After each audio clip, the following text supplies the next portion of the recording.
That way. There are any number of plaintiff attorneys in the country who could speak to the macro picture. My partner Perry White's, John Cooney, Joe Rice. There's really no one here prepared to do that.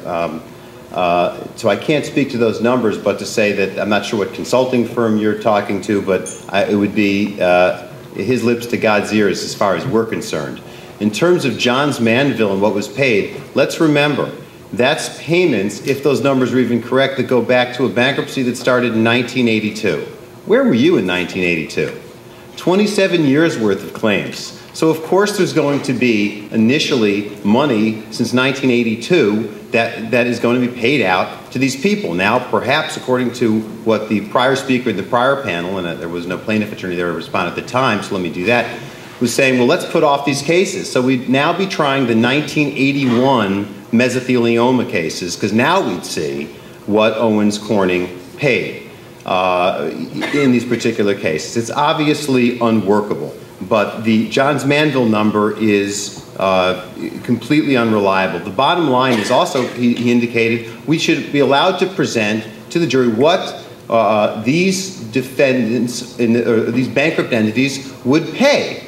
But the problem is, we don't know what they're going to pay. If we had that hearing or that evidence was presented to a jury in a case about an Owens Corning claim 6 months ago, you would have been talking about 40 cents on the dollar.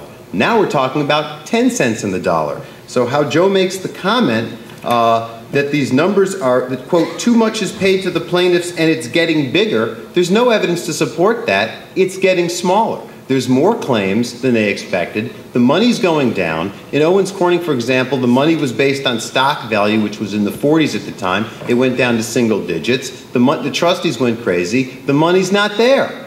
And then the claim, it was something, quote, we all agree about, quote, they are easy to obtain payments from with regard to the trust's characteristics. They are easy to obtain payments from. Well, if I told the 45 paralegals in my office that I have to pay, who only do bankruptcy claims, who submit them and get requests for further supplementation and further supplementation and further supplementation over and over again, they would die laughing about how easy this is to do.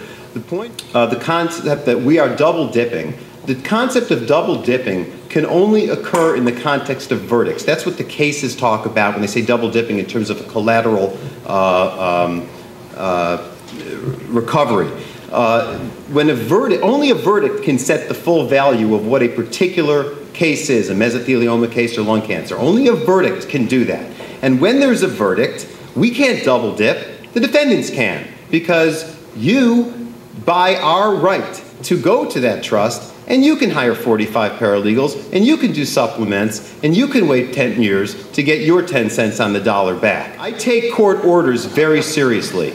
TDPs are court orders by a federal judge. They are very specific. They shall not be admitted. They shall not be admitted. They shall not be discovered. They shall not be provided to anyone outside. That they are confidential. One of the things that was stated in framing the issues is about we prevent them from learning about the product identification in the case, the remaining defendants. We do not prevent, nor can we prevent a defendant from learning about the product ID. If the plaintiff's alive, you depose him. You ask him questions about who he's exposed to. If the plaintiff is deceased, as unfortunately many of our clients are, you can go and find coworkers, just like we do. We work. Joe, are you here, still here? Yes. Do you feel like you're being adequately represented by Rob at this stage? You think you could? I think Rob is doing a great job. That's what I thought. And